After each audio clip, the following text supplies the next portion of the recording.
Hi കൂട്ടുകാരെ, ഞാനേ ഈ വർഷത്തെ കപ്പ ഇടാനുള്ള സ്ഥലമാണ്. കുറച്ച് കപ്പ ഇടുന്നുള്ളൂ. കഴിഞ്ഞ കൊല്ലം ഇട്ട് അതേ സ്ഥലത്ത് തന്നെ. കൂടുതലൊന്നുമില്ല, ഒരു 30 കൂമ്പൽ അല്ലെങ്കിൽ 30 ചുവട് കപ്പയാണ് കഴിഞ്ഞ കൊല്ലം ഇട്ടത്. കുഴപ്പമില്ല, ഒരു 3000 രൂപയുടെ കപ്പയും കൊടുത്തു. ഞങ്ങൾ ആവശ്യത്തിന് പച്ചക്കപ്പ കഴിക്കുകയും ചെയ്തു. അത് മതി. ഇതിനു മുമ്പ് ഒരു വർഷമേ എനിക്ക് ഒത്തിരി നഷ്ടം വന്നു. അതുകൊണ്ട് ഞാൻ കപ്പ കൃഷി കുറച്ചതാണ്. ഇവിടെയാണ് നടാൻ പോകുന്നത്. കുറച്ച് സ്ഥലമേ ഉള്ളൂ.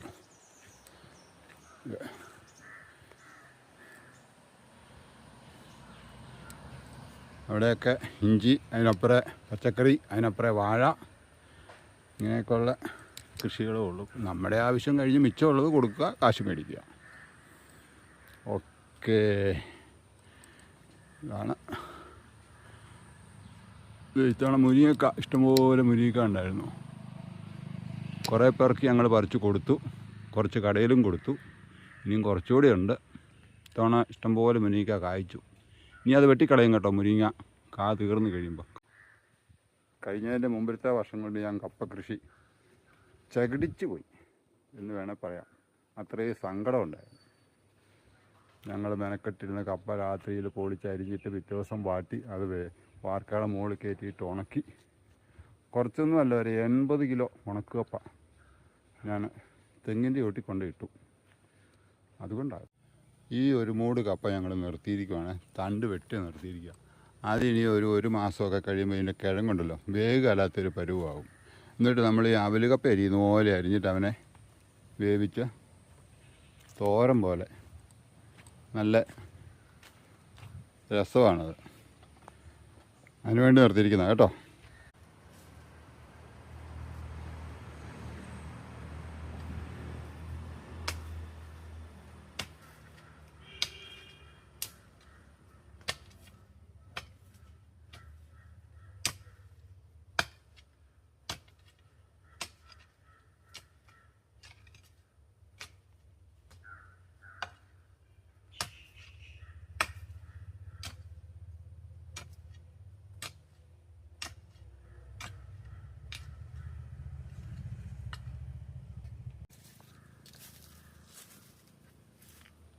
അങ്ങനെ ഞങ്ങളുടെ കപ്പ കൂമ്പൽ എടുത്ത് തീരാറായി.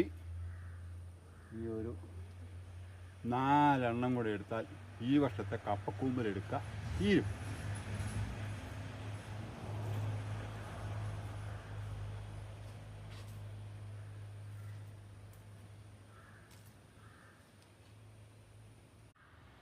ഈ നിൽക്കുന്ന പാളയംകോടൻ വാഴയാണത്.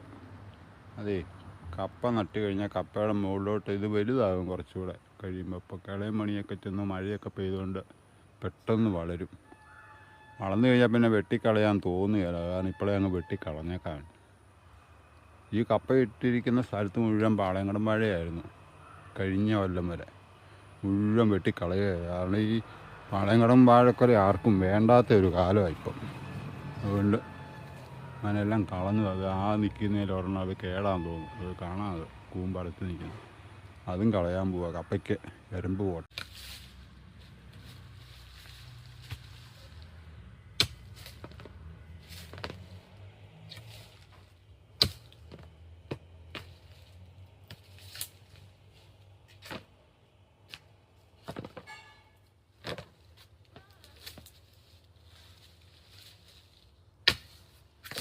ഞങ്ങളുടെ കപ്പത്തണ്ടിൻ്റെ ഏനമെന്ന് പറഞ്ഞാൽ ആമ്പക്കാടെന്ന് പറയും ഞങ്ങളുടെ ഇവിടെ കോട്ടയത്തൊക്കെ. നിങ്ങളുടെ നാട്ടിൽ എന്നാ പറയുന്നത് അറിയത്തില്ല. നല്ല ഉയർമുഖം, നല്ല ടേസ്റ്റുള്ള കപ്പയാണ് കേട്ടോ. എനിക്ക് ഈ ഒരെണ്ണം മാത്രമേ ഉള്ളൂ. നല്ല കപ്പയാണ്. അത് വെട്ടി ഓടിക്കാം.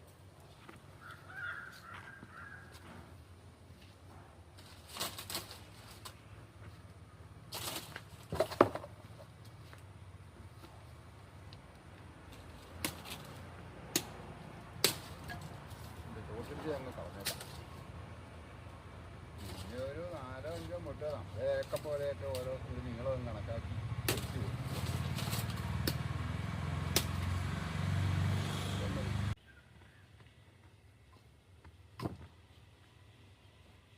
നമ്മൾ വെട്ടിയെടുത്തു.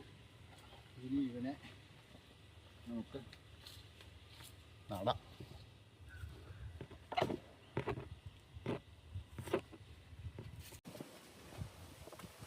അങ്ങനെ കപ്പ നടാൻ പോവാ കേട്ടോ.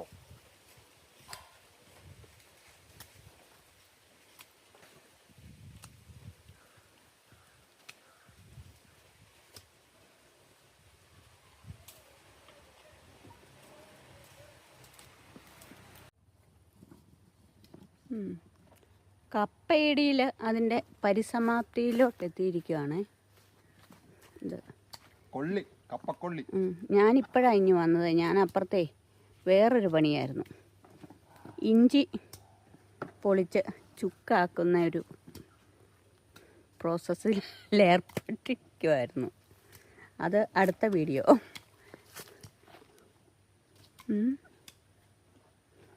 ഭയങ്കര വെയിലാണ്, ഞാൻ മാറി നിൽക്കുക. അതുകൊണ്ട്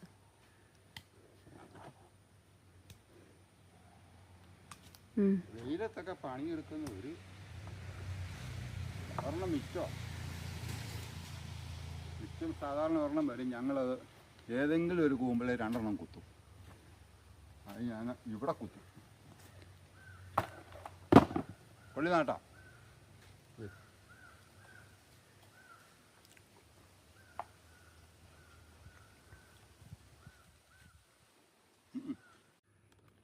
അങ്ങനെ ഞങ്ങളുടെ ഈ വർഷത്തെ കപ്പയിടിയിൽ ചടങ്ങ് മഹാമഹം പൂർത്തിയായി കേട്ടോ. ഇനി വലിയ പണിയൊന്നുമില്ല. ഇനി ഇടയ്ക്കൊരു 1 മാസം കഴിയുമ്പം കുറേ പള്ള കിളക്കും, അവനെ പറിച്ച് കളയണം. വളമൊന്നും ഇടുന്നില്ല ഇപ്പം. ഞാൻ അങ്ങനെയാണ് നടന്നു, ഒന്നും ഇടാറില്ല, ഒരു സാധനം ഇടാറില്ല. ആകപ്പാടെ മണ്ണ് വെട്ടുകളെ കിളച്ച് ഇളക്കിയിട്ട് കുമ്മായം ഇട്ട് കൊടുക്കും, അതേ ഉള്ളൂ. അപ്പോൾ ഈ ഇടയ്ക്ക് മഴ പെയ്തുകൊണ്ട് കുമ്മായമൊക്കെ ഇതായി. അപ്പോൾ ഞങ്ങളുടെ കപ്പ ഇട്ട് തീർന്നു കേട്ടോ. ഇനി കപ്പ കെളുത്ത് കഴിഞ്ഞിട്ട് ഒരു ചെറിയ വീഡിയോ കാണിക്കാം. Bye bye. ഞങ്ങളുടെ വീഡിയോ കപ്പ വീഡിയോ ഇഷ്ടപ്പെട്ടാലേ എല്ലാവരും ലൈക്കും ഷെയറും ചെയ്ത് സബ്സ്ക്രൈബും ചെയ്യണേ. ഓക്കെ. നല്ല വെയിലത്താണ് കേട്ടോ നിൽക്കുന്നത്. ഓക്കെ.